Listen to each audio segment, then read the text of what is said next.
Hello दोस्तों, आपका स्वागत है नेक्स्ट वीडियो में। तो चलो स्टार्ट करते हैं। 77 देखो, प्रश्न को समझो। यदि चार संधारित्रों को जिनमें से प्रत्येक 16 माइक्रोफेरेड का श्रेणी क्रम में जोड़ा है, तो वही पुराना घिसा पिटासा क्वेश्चन है। अपन बहुत सारे प्रश्न कर चुके हैं पहले। तो 1/16 है प्लस के 1/16 कितने हैं श्रेणी क्रम? चार जोड़ 1/16 प्लस के 1/16, चार लघुत्तम आ गया, 16 सॉरी लघुत्तम आ गए। 1+1+1+1 कितना? 4/16। किसका? ये 1/c का मान है 4/16। तो c का जस्ट इसको रिवर्स कर देंगे 16/4, तो कितना है? 4 माइक्रो। फिर इसमें से कोई सा भी आंसर नहीं है, तो answer is D is the correct answer, मतलब इनमें से कोई नहीं। देखो 78 प्रश्न परिपथ। अब देखो इसको समझने का प्रयास करो। देखो शक्ति या पावर, P का फॉर्मूला होता है P बराबर V गुना I, ठीक है ना। तो देखो वोल्टेज को धारा से गुना करके पावर प्राप्त कर सकते हैं, तो ए ऑप्शन करेक्ट है अपना। दूसरा देखो, यदि ओम के नियम के अनुसार देखें, किसके नियम के अनुसार? ओम के नियम के अनुसार, ठीक है ना। तो B बराबर होता है IR। I की जगह अपन क्या रख सकते हैं? I की जगह अपन V/R रख सकते हैं, ठीक है ना। तो एक फॉर्मूला V गुना V/R वाला भी बन जाता है, तो P का बन जाता है। कौन सा बन जाए? P बराबर V²R। ऐसा कोई स्टेटमेंट है क्या? देखो, वोल्टेज के वर्ग को प्रतिरोध से गुना करने पर, से गुना करके, ये तो नहीं होगा। अब क्या करना है? धारा के वर्ग को प्रतिरोध से गुना करने पर, धारा के वर्ग को, अच्छा, तो वोल्टेज के वर्ग को प्रतिरोध से विभाजित करने पर, तो ये बन गया ना विभाजित करने पर, तभी तो कह रहा था ऐसे कैसे हो सकता है। तो एक फॉर्मूला तो ये बन गया, दूसरा ये बन गया। अब देखो, अब क्या करेंगे? वोल्टेज को हटा देंगे अपन, अब रखेंगे करंट। तो P बराबर होगा V गुना I। अब B की जगह रख देंगे अपन IR, B की जगह रख देंगे अपन IR, तो I गुना R और I यहाँ से, मतलब ये बन गया I² गुना R, ठीक है ना। तो ये तीसरा स्टेटमेंट, धारा के वर्ग को प्रतिरोध से गुना करने पर, ये option number D is the correct answer. देखो आपको ये 3 फॉर्मूले बन रहे हैं, डायरेक्ट याद रख लो आप। तो पहला फॉर्मूला P बराबर V गुना I, ठीक है ना। दूसरा फॉर्मूला है B²/R, और तीसरा फॉर्मूला I² गुना R। ये तीनों फॉर्मूले पावर के हैं, ठीक है ना। और कैसे आए ये यहाँ आप देख सकते। पावर के फॉर्म में हमने ओम का नियम से इसको वोल्टेज और करंट को प्रतिस्थापित कर दिया गया। चलो ठीक है, नेक्स्ट देखो। एक बिजली के लैंप को, ये हम पहले ही कर चुके हैं प्रेस, ठीक है ना। 100 वाट का लैंप है, ठीक है ना। 2 से वोल्टेज, उसमें वोल्टेज है, तो उसके फिलामेंट का प्रतिरोध पूछ रहा है। इसका आंसर आया था 400 ओम। क्या आया था? 400 ओम। तो ऑप्शन तो हो जाएगा डी, इनमें से कोई नहीं, ठीक है नहीं। तो ये हम पहले पिछली वीडियो में कर चुके हैं, ये प्रश्न सेम प्रश्न था 100 वाट का। कैसे किया अपन ने? P बराबर V²/R से, ठीक है नहीं। R का मान निकालना है, तो R बराबर हो जाएगा V²/P। वैल्यू रख दो आप। B का मान कितना है? 2 से गुना 2 से बटे P का मान कितना? 100 वाट का है, तो 100 वाट का 2 से 2 कट जाएगा, तो 2 से गुना 2 करेंगे तो 400 आंसर आ जाएगा, ठीक है ना। और 400 ऑप्शन में है नहीं है, तो D is the correct answer, मतलब इनमें से कोई नहीं होगा, ठीक है ना। चलो 80 प्रश्न। किसी परिपथ में प्रवाहित होने वाली विद्युत धारा खालिस्तान होती है। देखो, किसी परिपथ में विद्युत धारा केवल उनके मुक्त इलेक्ट्रॉनों के कारण होती है और एक पर्टिकुलर दिशा में गमन करती है। तो देखो, मुक्त इलेक्ट्रॉन का एक दिशा में संचरण इज द करेक्ट आंसर, तो option number B is the correct answer. देखो, ओम का नियम होता है, जो ओम का नियम केवल लीनियर डिवाइस पे यूज किया जाता है, मतलब नॉन लीनियर पे यूज नहीं करते। देखो कौन कौन सी, डीसी सर्किट पे बिल्कुल कर सकते हैं, छोटे प्रतिरोध पे बिल्कुल कर सकते हैं, छोटा हो बड़ा हो कोई दिक्कत नहीं। उच्च विद्युत प्रवाह पे बिल्कुल कर सकते हैं, सेमीकंडक्टर पे यूज नहीं होता। याद रखना, ओम का नियम सेमीकंडक्टर पे, मतलब अर्धचालकों पर, किस पे? सेमीकंडक्टर मतलब अर्धचालकों पर।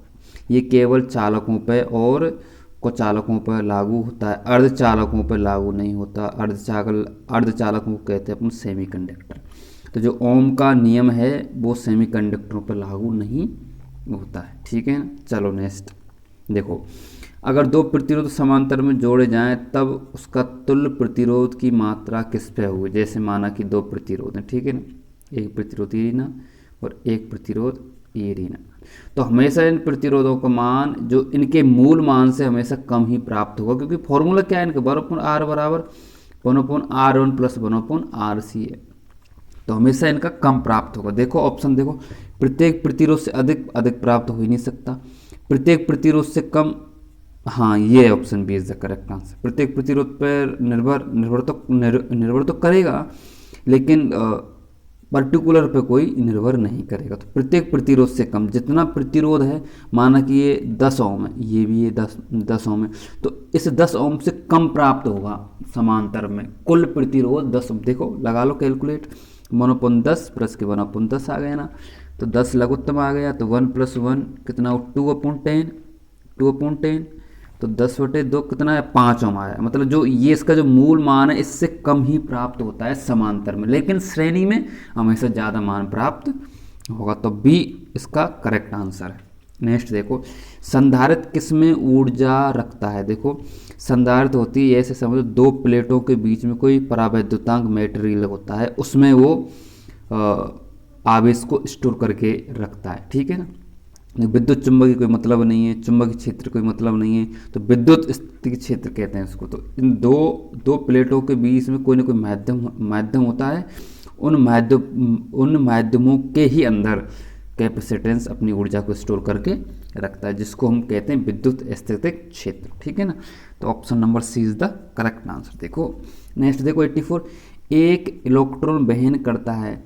मैंने आपको पहले ही बता दिया था फर्स्ट वीडियो में, इलेक्ट्रॉन पर ऋण आवेश होता है, कौन सा होता है, ऋण आवेश, और एक इलेक्ट्रॉन एक ऋण आवेश को वहन करता है, तो 1 यूनिट ऋण आवेश इज द करेक्ट आंसर हो जाएगा।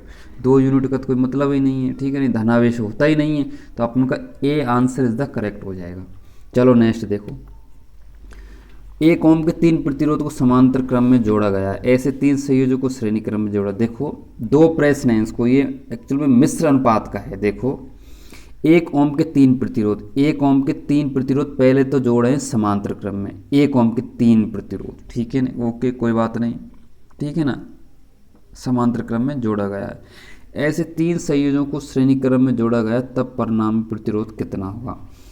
तो एक को अपन जोड़ेंगे समांतर क्रम में, तो 1/r प्लस के 1/r प्लस के 1/r मान लो, ठीक है, ये हो गए r हो गए 1 प्लस के 1 प्लस के बराबर 1, ये आ गए 3/r, ठीक है नी, मतलब r/3 हो गई ये मान लो आप, ठीक है नी। अब इसके मान के को अब तीनों को श्रेणी क्रम में जोड़ा गया है, तो अब इसको श्रेणी क्रम में जोड़ दो, मतलब इस तरह से श्रेणी क्रम में जोड़ दो, तो r/3 प्लस के r/3 प्लस के r/3 3 आ गया, तो वो r प्लस के r बराबर 3r/3, मतलब r आ जाएगा, मतलब एक आंसर आ जाएगा। जो r का मतलब क्या है, जो हमने स्टार्टिंग में माना था 1 ओम, तो भैया जी इसका आंसर आ जाएगा 1 ओम, ठीक है ना। जैसे प्रश्न पूछ रहा है वैसे आप कैलकुलेट कर दो। देखो ये प्रश्न अच्छा है, ये मैंने पहले भी बता चुका हूँ ऐसा प्रश्न।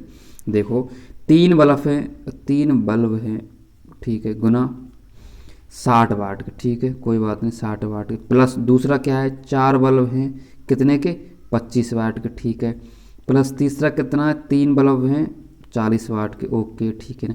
ये बल्ब रोजाना, मतलब ये सारे बल्ब रोज चलते हैं 5 घंटे, तो गुना कर देंगे 5 से, ठीक है ना। और बिजली की ऊर्जा का वह 40 पैसे प्रति यूनिट है, तो 30 दिन के, अब गुना 30 भी कर देंगे क्योंकि रोज चल रहे हैं, ठीक है ना। तो एक माह में आपको कितना व्यय करना पड़ेगा, देखो इसको कैलकुलेट कर लेना है, और 1000 का भाग देके पहले निकालना है यूनिट अपन को, 1000 का भाग देके अपन इसको यूनिट निकाल लेंगे, ठीक है ना। तब यूनिट निकालो, 180 प्लस 25 चौका 100 प्लस 120, ठीक है, यहाँ 5 15 मतलब 150, ठीक है ना। जोड़ लो इनको, जोड़ो भैया, 180 ये 100 और 120 जोड़ लो, 201 मतलब 1 2 3 4 400 आ गया, तो यहाँ आ गए 400 गुना 150 कर दो, 400 गुना 150, 15 चौका 60 आ गया, तो 60 आ गया, ठीक है ना। 1 2 3, 1 2 3 बटे 1000 कर दो, ठीक है ना। 3 जीरो से 60 यूनिट आ गया भैया जी। तो उस रूम की 60 यूनिट आ गई, मतलब इस पूरा व्यय है ना, इस पूरा व्यय की जो यूनिट आई है वो आ गई 60 यूनिट। और एक यूनिट का है 40 पैसे। देखो मैंने उस बार बताया नहीं आपको, मैं कह रहा हूँ 40 पैसे, 40 पैसे को रुपए में बदलने के लिए 100 का भाग देते हैं, तो ये 0.40 हो जाएगा, इसलिए अपन 0.40 से गुना करते हैं। तो 60 को गुना कर लो आप, 60 गुना कर लो 0.40 से, 6 चौका 24 आ जाएगा, 24, तो 24 रुपये का आपका होगा। Option number C is the correct answer. तो आपका जो एक महीने का बिल है वो 24 रुपये होगा, यदि इन उपकरणों को रोज 5 घंटे तथा एक महीने तक मतलब 30 दिन तक चलाएं तो, यदि आपकी यूनिट का बिल है 0.40 पैसे, ठीक है ना। तो ये पूरा आंसर निकल के आ जाए। ये ऐसा प्रश्न हमने पहले भी कर चुके हैं, ठीक है ना। चलो नेक्स्ट प्रश्न देखो। देखो 3 ओम, 10 ओम, 15 ओम के 3 प्रतिरोध को 30 वोल्ट के वाले परिपथ से समांतर में जोड़ा गया। 3 ओम वाले प्रतिरोध में से प्रभावित होने वाला है। बहुत इंपॉर्टेंट प्रश्न भैया जी, इंपॉर्टेंट। देखो सर्किट बना लेते हैं पहले, चलो ठीक है। 1 ओम, 2 ओम और एक तीसरा ओम, ठीक है ना। इसका मान है 3 ओम है, इसका मान 10 ओम है और इसका मान 15 ओम है। इसकी बैटरी लगी हुई है, कितने वोल्ट की है ये बैटरी है भाई साहब, 30 वोल्ट की बैटरी, ठीक है ना। तो पूछ रहा है 3 ओम वाले में कितनी करंट बहेगी। देखो पहले तो समांतर क्रम है, तो समांतर क्रम में वोल्टेज का मान तो बराबर, वोल्टेज इसको भी 30 मिलेगा, इसको भी 30 मिलेगा, इसको भी 30 मिलेगा, लेकिन धारा का मान सब में अलग अलग होगा, धारा का मान सभी में अलग अलग होगा, डिफरेंट डिफरेंट होगा। तो माना कि इसे मान लेते हैं I1, इसे मान लेते हैं I2, इसे मान लेते हैं I3, लेकिन वो केवल 3 ओम के प्रतिरोध की धारा पूछ रहा है। तो देखो भैया जी वही ओम का नियम, B बराबर I, और अपने पास डेटा सारे हैं। देखो वोल्टेज कितना है 30 है, क्योंकि बराबर मिलेगा वोल्टेज, तो समांतर क्रम में वोल्टेज तो सभी को बराबर मिलेगा। आई का मान पूछ रहा है, रेजिस्टेंस कितना है 3 ओम के में पूछ रहा है, 3 पूछ रहा है गुना आई का मान निकालना है, तो ये पक्षांतर हो जाएगा, तो आई हो जाएगा 30/3, 30/3 कितना है 10 एम्पीयर, करेक्ट आंसर आ जाएगा। Option number 20 the correct answer. तो भैया जी 87 का आंसर हो जाएगा 10 एम्पीयर। अब देखो यदि आपसे पूछ ले टोटल करंट कितनी होगी, तो देखो फिर आपको सब में अलग अलग निकालनी पड़ेगी। तो 3 वाले में तो हो गई ना 10 एम्पीयर हो गई, चलो ठीक है। दूसरे बारे में निकालते हैं अपन, यदि ऐसा प्रश्न हो जा मतलब होता तो, ठीक है ना। तो देखो दूसरे वाले में वही B बराबर IR, वोल्टेज तो सबको मिलेंगे 30 मिलेंगे, ठीक, बराबर आई निकालनी गुना रेजिस्टेंस कितना है इसका 10 ओम है, तो आई का मान कितना आएगा 30/10, यहाँ आ गए 3 एम्पीयर आ गया, 3 एम्पीयर आएगा। तीसरे में देखो वही 30 बराबर आई गुना रेजिस्टेंस कितना है, रेजिस्टेंस यहाँ पे 15 है, तो आई बराबर कितना है 30/15 कितना आएगा 2 एम्पीयर आ गया, ठीक है ना।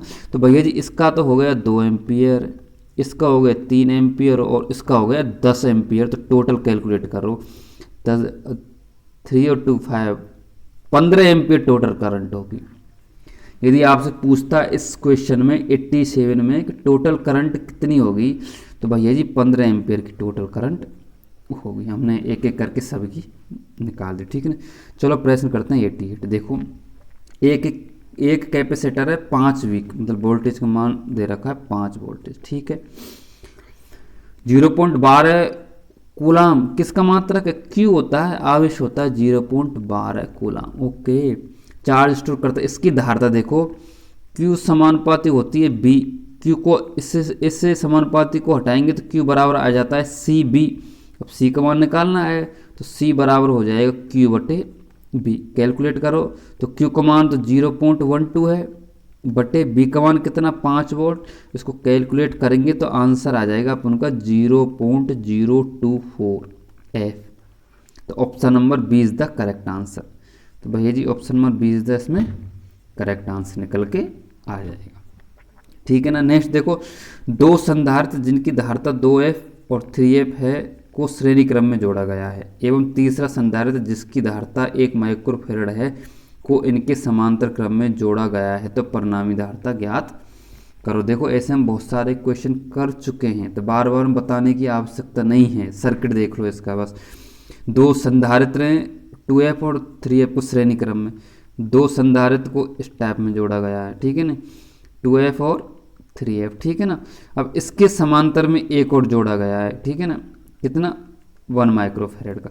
तो पहले तो इसका श्रेणी क्रम निकाल लो आप, और जो भी इसका आए फिर इसको समांतर क्रम में दोनों को जोड़ दो, आंसर निकल के आ जाएगा। अब क्या थोड़ा सा स्पेस नहीं है इसमें, स्पेस नहीं है तो ये अब मैं थोड़ा समझा नहीं सकता आपको, ठीक है ना। बाकी आपके समझ में आ गया होगा, कोई दिक्कत नहीं है, क्योंकि ऐसे हम लगभग 10-12 प्रश्न पहले कर चुके हैं। तो आप करो इसको कोशिश, ठीक है ना। आंसर बताना मेरे को कमेंट में। चलो नेक्स्ट देखो, संधारित्र वोल्टेज स्थिर रखकर जब संधारित्र प्लेट का क्षेत्रफल बढ़ा दिया जाता है तो प्लेटों के बीच का बल। देखो कह रहा है कि जो संधारित्र की प्लेट है इसका क्षेत्रफल बढ़ा दें, यदि माना कि ये है, अब इसका बीच का क्षेत्रफल बढ़ा दें अपन, तो उस स्थिति में प्लेटों के बीच का बल बढ़ेगा घटेगा। तो इस देखो सबसे पहले फॉर्मूला C बराबर होता है ε0 A/d, ये होता है फॉर्मूला C का। तो C समानुपाती है किसके, A के, C समानुपाती किसके, A के, मतलब क्षेत्रफल बढ़ेगा तो C का मान भी ऑटोमेटिक बढ़ जाएगा, तो अधिक हो जाएगा। तो ए आंसर इज द अपन का करेक्ट आंसर हो जाएगा। चलो नेक्स्ट देखो 91, एम्पियर सेकंड किसका मात्रक है। भैया जी Q बराबर होता है I गुना टी, Q बराबर होता है I गुना टी। I क्या है यहाँ पे, एम्पियर, टी का मात्रक क्या होता है, सेकंड। तो एम्पियर सेकंड, Q क्या है यहाँ पे, Q क्या आवेश है, Q क्या यहाँ पे आवेश है। इसी को तो कहते हैं कूलाम, इसी को तो कहते हैं अपन एम्पियर गुना सेकंड को कूलाम कहते हैं, कूलाम आवेश का मात्रक। तो A answer is the correct answer आ जाएगा। फॉर्मूला भी याद रखो कई बार, Q बराबर होता है I गुना टी, मतलब धारा गुना समय। तो आवेश का मात्रक क्या है, एम्पियर सेकंड, जिसको ही कूलाम के नाम से जाना जाता। देखो फिर वापस आ गए, किसी बल्ब का 200 वोल्टेज तथा 100 वाट का है, तो उस बल्ब का कुल प्रतिरोध R का मान पूछ रहा है, कितनी बार कर दिया आपने, P बराबर V²/R से निकाल लो, R का मान निकालना है, तो R बराबर हो जाएगा V²/P, रख दो मान 400 ओम, आंसर आ जाएगा। तीसरी बार आया है प्रश्न, ये देख लो, तो 400 ओम इसका आंसर आ जाएगा, ठीक है ना। चलो नेक्स्ट प्रश्न देखो, अच्छे सुचालक का विशिष्ट प्रतिरोध, अच्छे चालक का विशिष्ट प्रतिरोध। देखो अच्छे चालक का जो विशिष्ट प्रतिरोध है वो निश्चित ताप पर तो स्थिर रहता है, ठीक है ना, और सुचालक के पदार्थ पर निर्भर करता है। पर्टिकुलर टेम्परेचर पर तो रहेगा फिक्स, लेकिन वो पदार्थ पर निर्भर करता है और किसी पर निर्भर नहीं करता, तापमान पर निर्भर नहीं करता, क्योंकि तापमान पर स्थिर रहता है। क्रॉस सेक्शन एरिया और इन पर डिपेंड करता ही नहीं है, सभी तापमान पर स्थिर रहता, सभी तापमान पर स्थिर नहीं रहता, निश्चित तापमान पर स्थिर रहता है, ठीक है ना। तो निश्चित तापमान पर रहेगा स्थिर और पदार्थ पर निर्भर करेगा। तो D option is the correct answer. Next देखो, यदि दो चालक एक ही दिशा में, देखो ये कंडक्टर है, यदि एक ही दिशा में चल रहे हैं तो ये आपस में आकर्षण का बल लगाएंगे, ठीक है नहीं, अपने आप को आकर्षित करेंगे, ठीक है। मतलब यदि ये एक साथ, इनकी जो दिशा है करंट की एक साथ है, तो ये एक दूसरे को आकर्षित करेंगे। देखो तभी तो वो अपन जो ट्रांसमिशन लाइन है ना, अपन उसकी जब तो उसके बीच में डिस्टेंस रखते हैं, तो जो ट्रांसमिशन लाइन है उसके बीच में डिस्टेंस रखने का कारण क्या है, क्योंकि वो एक दूसरे को आकर्षित करते हैं, इसलिए उनके बीच में डिस्टेंस रखा जाता है। तो देखो कोई ऑप्शन है कि एक दूसरे को प्रतिकर्षण आकर्षित करेंगे, तो option number D is the correct answer. Next देखो, घरों में पंखे और लैंप निम्न। देखो घर में यदि या आप रोड लाइट कुछ भी बोले, आपको समांतर क्रम में हमेशा जोड़े जाते हैं घरों में, ठीक है ना, या रोड लाइट, ठीक है ना, रोड लाइट हमेशा सबको समांतर क्रम में जोड़े जाते हैं ताकि सबको समान वोल्टेज मिल सके, इसलिए हमेशा सर्किट को समांतर क्रम में ही जोड़ा जाता है, ठीक है ना, ये ऑप्शन आ जाए। अब देखो ये प्रश्न बड़ा अच्छा है, देखो चित्र को आराम से देखो, ये बीच में व्हीटस्टोन सेतु बन रहा है, ठीक है ना। और व्हीटस्टोन सेतु की संतुलन की कंडीशन है कि P/Q बराबर R/S। तो ऐसी स्थिति में बीच वाले को अपन नेग्लेक्ट मान सकते हैं, क्योंकि इसमें कोई धारा प्रवाहित हो रही, कोई भी धारा प्रवाहित नहीं हो रही, तो कोई भी धारा प्रवाहित नहीं हो रही मतलब नेग्लेक्ट है। अब इसको हम इसको थोड़ा सा चेंज कर सकते हैं, इस तरह से अपन इस डायग्राम को चेंज कर सकते हैं। ये हो गए R, ये भी हो गए R, नेक्स्ट ये भी R और ये भी R हो गया, ठीक है नहीं। और ये इसके समांतर क्रम में एक R ये जुड़ रहा है, इस तरह से हो गया चित्र, देख लो। अब क्या करना है, टोटल उनका प्रतिरोध ज्ञात करना है। तो देखो ये दोनों श्रेणी क्रम में तो R हो गए 2R, यहाँ तो हो गए दोनों 2R, ठीक है ना। नेक्स्ट ये भी श्रेणी क्रम में दोनों हो गए 2R, ठीक है ना। अब ये दोनों समांतर क्रम में हो गए, ये दोनों समांतर क्रम में हो गए, तो 1/2R प्लस के 1/2R, तो 2R कांस्टेंट हो गया, 1 प्लस के 1, ठीक है ना।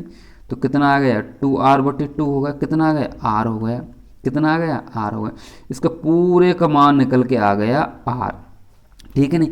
अब ये R किसके उसमें समांतर में, नीचे वाले के समांतर में। ये अब प्रश्न बन गया इस टाइप से, ये हो गया R और ये भी हो गया R। कैलकुलेट करो, तो इसको जैसे R को अपन कैलकुलेट करेंगे तो R/2 आंसर आ जाएगा, ये R/2 आंसर आ जाएगा। तो मतलब B option is the correct answer हो जाएगा इसका, ठीक है ना।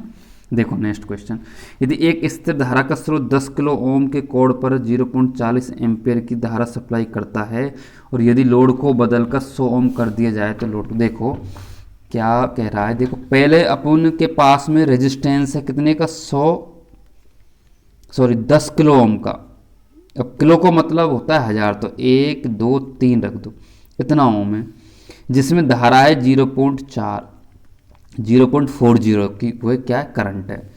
तो अब देखो इससे हम वोल्टेज का मान निकाल सकते हैं अपन, क्योंकि वोल्टेज की हमको आवश्यकता पड़ने वाली है। तो B बराबर कर देंगे अपन IR, ठीक है ना। कर दो गुना इसको, 1 2 गुना 0.4 करेंगे, ठीक है ना।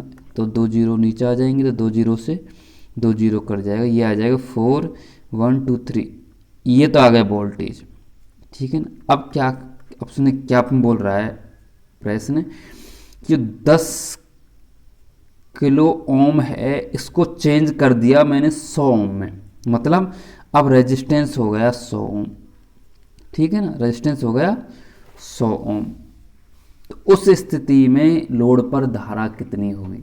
तो अपन के पास देखो रेजिस्टेंस आ गया 100, वोल्टेज अपन के पास आती है 4000 वोल्टेज है, तो धारा निकाल लो, क्या है आसान से फॉर्मूला निकाल लो, कोई धारा करंट निकालो। V बराबर IR, I का मान निकालना है तो B/R का मान कर दो, तो I निकल के आ जाएगी। एक्चुअल में I का मान आएगा 400 एम्पियर, ठीक है ना। इसमें कोई ऑप्शन है नहीं है, 40 एम्पियर है, 40 एम्पियर नहीं होता, यहाँ 400 एम्पियर होता तो करेक्ट आंसर होता, ठीक है। कैलकुलेट कर लेना, इसमें कोई ज़्यादा समझाने वाली बात है नहीं है। अच्छा प्रश्न था ये, मेरे अकॉर्डिंग बहुत अच्छा प्रश्न है, ठीक है ना।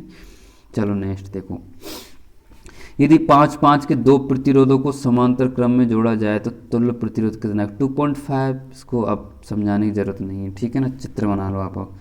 ये 5 के 2 हैं, 5 ओम है, ये 5 ओम है, ठीक है। कैलकुलेट कर रहा हूँ, ठीक है। अब ये देखो 99 वाला, देखो ये पूछ रहा है कि A और B के मतलब C और D के बीच में कुल प्रतिरोध कितना होगा। देखो ये 10 ओम 10 ओम 10 ओम 10 ओम, मतलब P/Q बराबर R/S को संतुलित कर रहे हैं, तो बीच वाली इसको हटा सकते हैं अपन।